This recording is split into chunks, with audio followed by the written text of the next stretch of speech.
Graça e paz, povo de Deus. E aí, tudo bem com vocês? Desejo do fundo do meu coração que essa mensagem venha de encontro com a sua vida, que ela venha ser um refrigério para a sua alma. Pai, em nome de Jesus nós oramos, te entregamos a nossa vida, Deus. Te entregamos o ar que respiramos, Senhor Jesus, e te agradecemos por ele, ó Pai. Porque sabemos que sem o Senhor nós nada podemos fazer, sem o Senhor nós nada somos, ó Deus. Desde já te agradecemos, ó Pai, pela oportunidade, Senhor Jesus, de mais um dia. Nós colocamos em Tuas mãos, ó Pai, tudo que somos, tudo que temos e tudo que iremos fazer. Em nome de Jesus. Amém, Pai. Amém. Carta aos Efésios, capítulo 5, versículo 15.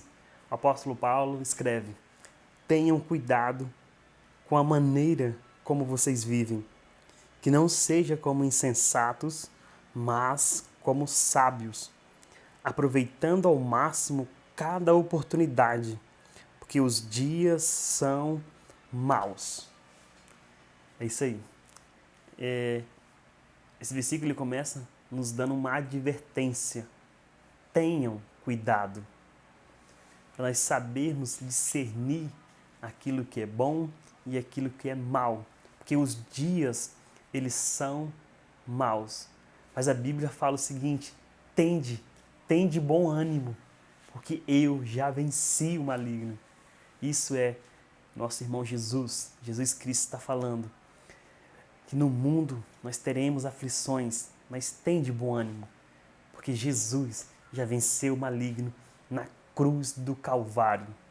Jesus já venceu a morte, Jesus já venceu todas as enfermidades, Jesus ele já venceu todas as dificuldades, todas as nossas necessidades, nós só precisamos nos achegar a Ele e entregar a Ele, pois Ele já tem vencido tudo de ruim, toda enfermidade, toda doença, toda depressão, tudo de ruim que acontece em nossas vidas já foi vencido na cruz. Nós só precisamos entregar a Jesus. E a carta ela começa nos direcionando numa visão de nós não andarmos como pessoas insensatas, mas como sábios. Em algumas versões está escrito que a gente devemos remir o tempo, ou seja, administrar o nosso tempo.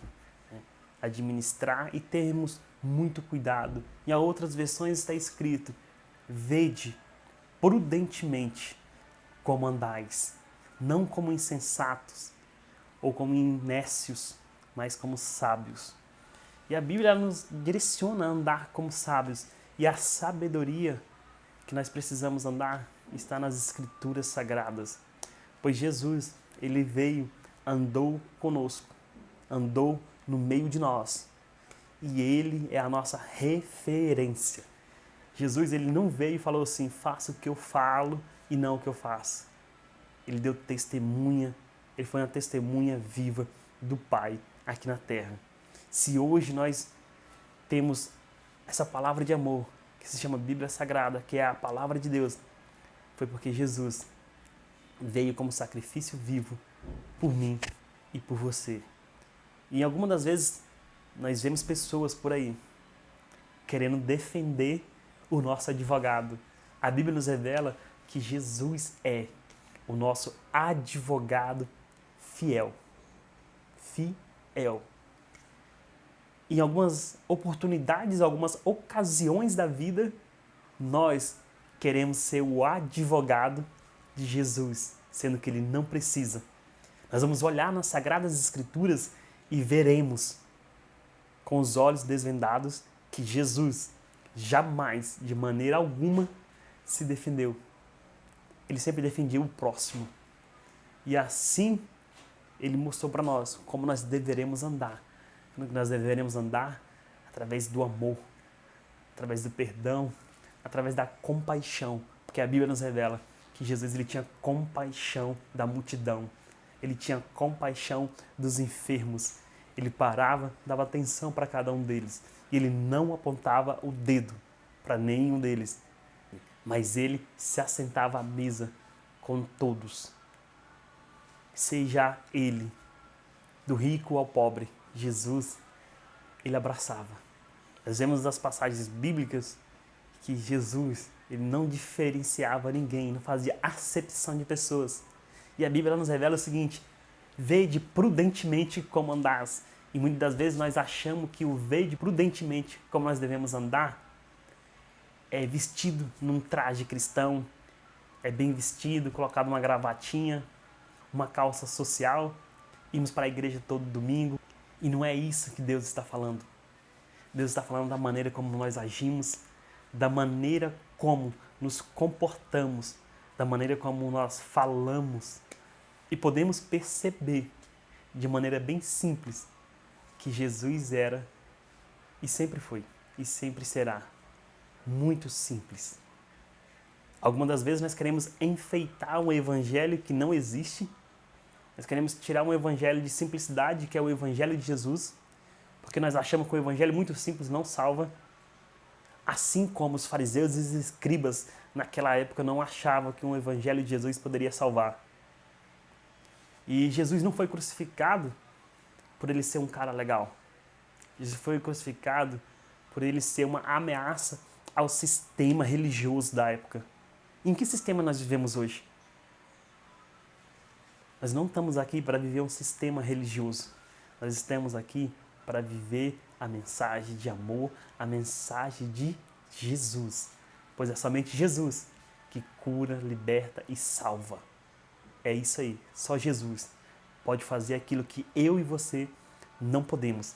O apóstolo Paulo, lá em 2 Timóteo 4, dos versículos 6 ao versículo 8, está escrito: quanto a mim, estou sendo oferecido por libação, e o tempo da minha partida é chegado. Combati o bom combate, completei a carreira, guardei a fé. Já agora, a coroa da justiça me está guardada, a qual o Senhor, reto juiz, me dará naquele dia. E não somente a mim, mas também a todos quantos amam a sua vinda. Isso é extraordinário. Algumas das vezes nós achamos que o andar prudentemente é nós não andarmos com pessoas não cristãs. E o evangelho não é isso. Jesus, quando ele veio, ele não andou com os fariseus, com os escribas. Ele não se escondeu dentro dos templos. Ele foi para fora dos templos. Ele foi para aquele pessoal que não conhecia o evangelho. Ele foi para aquela galera que os fariseus e os escribas não achavam dignos do evangelho. Foi para esse povo que Jesus veio. Foi para mim e para você que Jesus veio. Porque eu e você também não somos dignos. Mas Jesus veio e nos abraçou. E é por isso que a graça de Jesus, a extraordinária graça, a imprudente graça, a maravilhosa graça de Jesus nos basta. Pois é ela que nos cobre, ela que nos limpa e nos purifica de todos os pecados. Mesmo nós sendo imerecedores, é Ele quem nos abraça e nos chama de filhos e filhas. Deus é extraordinário, Jesus é extraordinário. A Bíblia nos revela que não tem como nós chegarmos ao Pai a não ser por Ele. Jesus é o caminho, Jesus é a verdade, Jesus é a vida. E nele existe vida e vida em abundância. A vida em abundância de Jesus é essa, é sabermos que nós estamos aqui para fazermos a vontade de nosso Pai. E a vontade de nosso Pai é essa, que eu e você ganhe mais um para Jesus. Que nós venhamos povoar o céu, porque o céu é um lugar extraordinário, preparado por Jesus para todos os seus irmãos, preparado para mim, preparado para você. Então, troque o filtro, muda a lente, troca o óculos que você está usando. Em vez de você apontar o dedo para alguém, julgar, aquela pessoa não vai dar nada. Você não sabe de nada da vida dela. Quem conhece ela é Jesus. E Jesus, ele nos revela que o mais importante é como terminamos a carreira e não como iniciamos. Apóstolo Paulo de Tarso, no início da sua caminhada, ele era perseguidor dos cristãos. Quando ele se converteu, nenhum cristão queria ele por perto, porque tinham medo dele, desconfiavam dele e rejeitavam ele. Mas terminada a sua carreira, as palavras dele são palavras maravilhosas. Combati o bom combate. Tenha você também esse prazer de chegar no final da sua vida e falar: combati o bom combate. Mas o bom combate não é o combate contra seu irmão, não é o combate de você ficar olhando para a vida dos outros e apontando o dedo. É o combate do espírito contra a carne. É o combate de você olhar o seu irmão fazendo coisa errada e você não apontar o dedo, mas ter a coragem, a decência e deixar o Espírito Santo agir na sua vida e você ir lá, estender a mão para ele, abraçá-lo, amá-lo, mesmo que ele não mereça do seu amor, mas ele precisa do seu amor.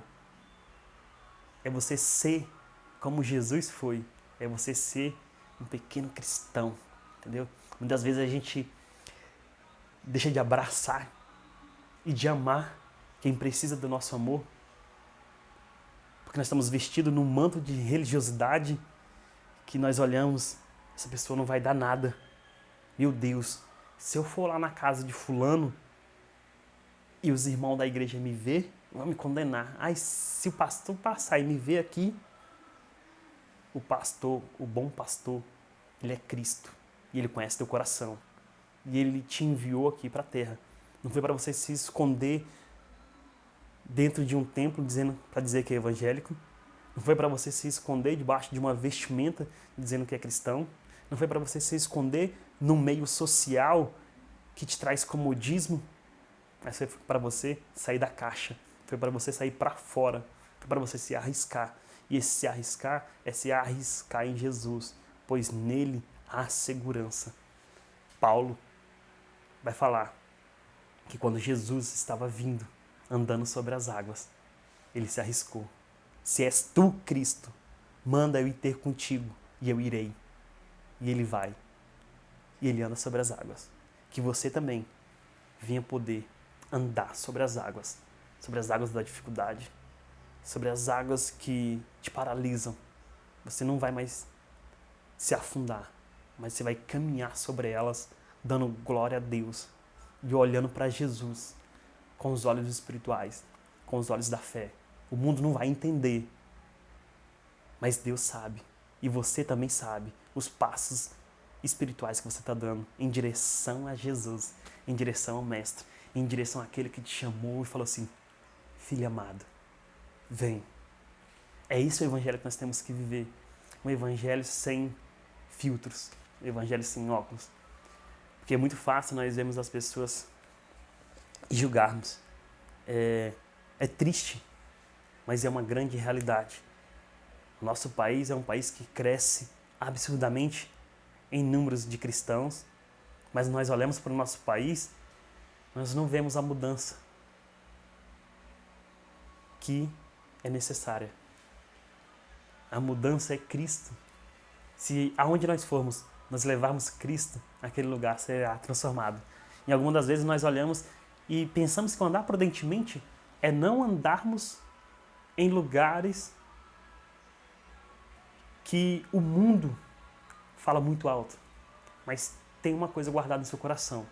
A igreja, eu e você, isso mesmo, você é a igreja de Cristo. Não é os bancos, não é um templo lá, uma estrutura. Não.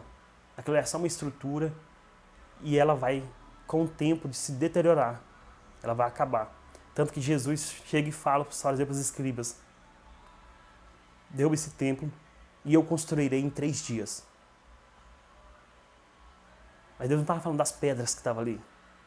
Mas é que o povo estava com um filtro da religiosidade, com o óculos da religiosidade, e eles não conseguiriam enxergar que Jesus estava falando do templo do coração de cada um deles.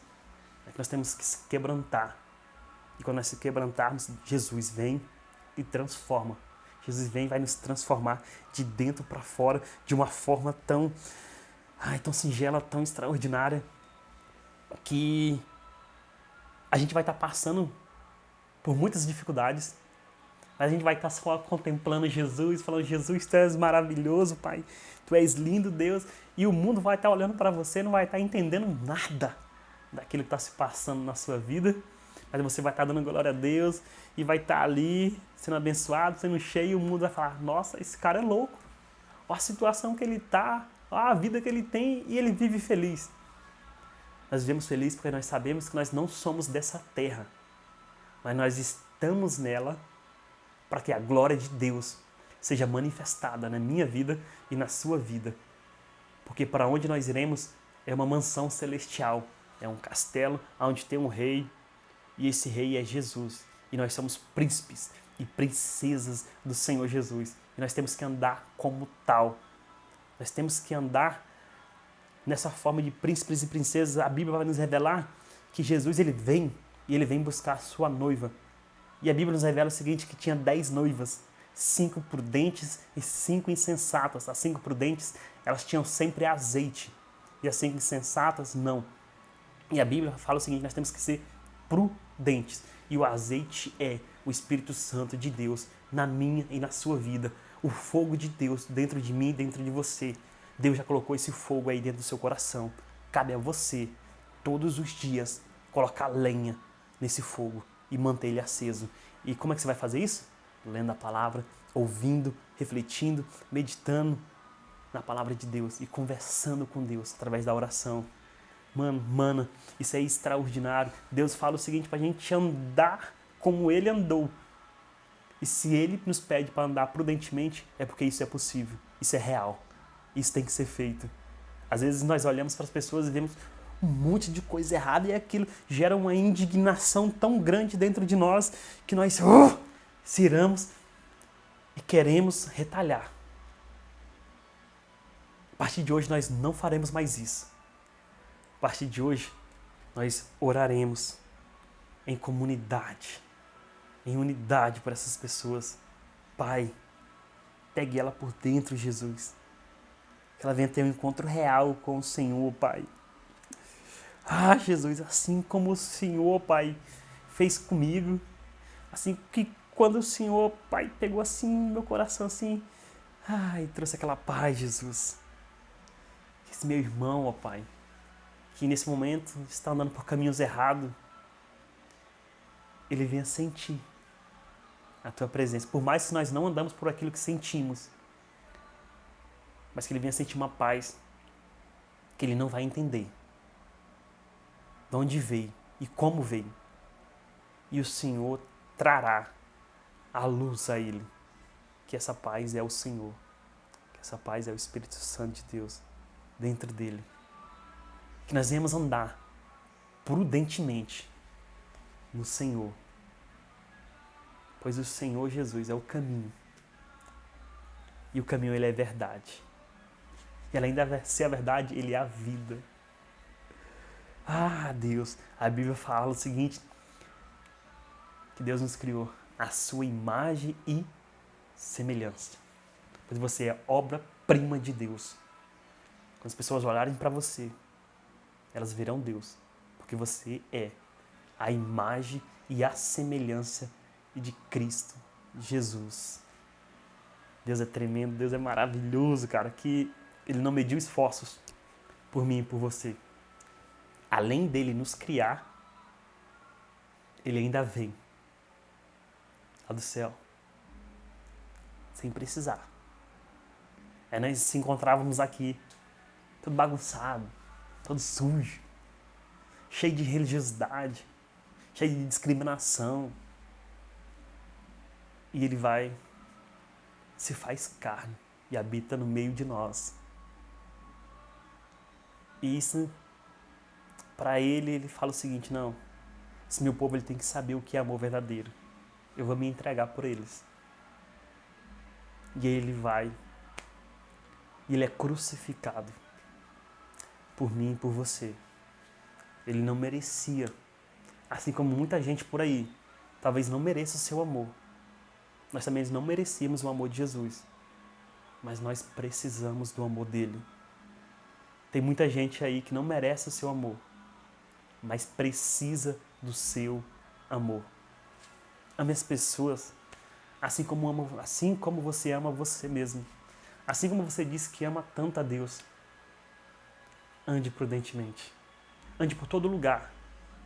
Não permita que a religiosidade te impeça de ganhar mais um para Jesus. Que a religiosidade te impeça de ir em certos lugares porque o seu cargo na igreja não permite.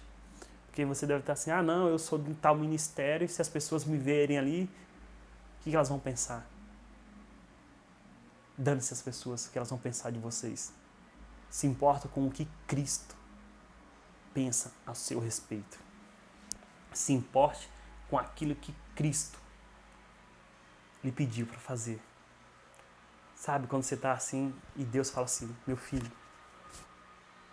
vai lá naquele morador de rua ali, vai lá naquele bar lá, tem aquele cara bêbado lá, fala de mim para ele está precisando.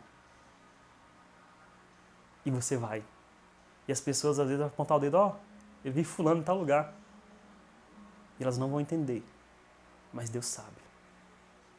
E vai chegar o grande dia que você vai falar, combati o bom combate, Jesus. Obrigado, Pai, porque a Tua graça me basta, Jesus. Obrigado, Pai, porque os dias são maus, mas meu Deus é maior do que os dias. O meu Deus, Ele é maior do que qualquer coisa que se levante contra você. Deus é e sempre será. Pai, Príncipe da Paz, Deus maravilhoso. Ah, Jesus, Yeshua, vem, Pai. Cara, Deus é maravilhoso. Se nós tivéssemos a dimensão de quem é Jesus, a Bíblia falava, olhos não viram. Olhos não viram. Ah, Deus. Que nós venhamos, daqui para frente, ouvir a voz de Jesus. Não a voz do homem, não a voz da carne, não a voz, a bagunça ao nosso redor, mas a voz de Deus. A Bíblia nos revela, 1 Samuel, que Deus fala, Samuel, Samuel. E ele fala, eis-me aqui, Senhor. E naquela noite, Samuel entrou naquele quarto para dormir, como uma criança. Pequeno Samuel. Mas quando Deus falou com ele, no outro dia ele acordou como um homem, como um profeta, como boca de Deus. Que você também venha sair do estado de criança e venha se permitir ouvir a voz de Deus e ser transformado num homem, numa mulher, boca de Deus por onde passar, resposta de oração de uma pessoa por onde passar. Que nós não venhamos mais, de maneira alguma, olharmos para as pessoas e condená-las, porque não chegou o fim delas. Talvez antes do fim, elas podem ter um encontro real com Jesus, assim como Saulo de Tarso teve no caminho para Damasco, e ter a vida dela totalmente transformada e ser conhecido como um perturbador, porque é assim que os cristãos eram conhecidos na época. Lá vem os perturbadores da paz. Por quê? Porque eles não se encaixavam na religião, não se encaixavam com aquela época, e aonde eles passavam, eles transformavam a vida das pessoas através do amor e da palavra de Jesus. Seja você, então, um perturbador por onde você passar, mas um perturbador do bem. Por onde você passar, que Jesus venha se manifestar na sua vida, que Jesus venha se manifestar na sua casa. Em nome do Espírito Santo de Deus, receba essa palavra e até a próxima. Em nome de Jesus.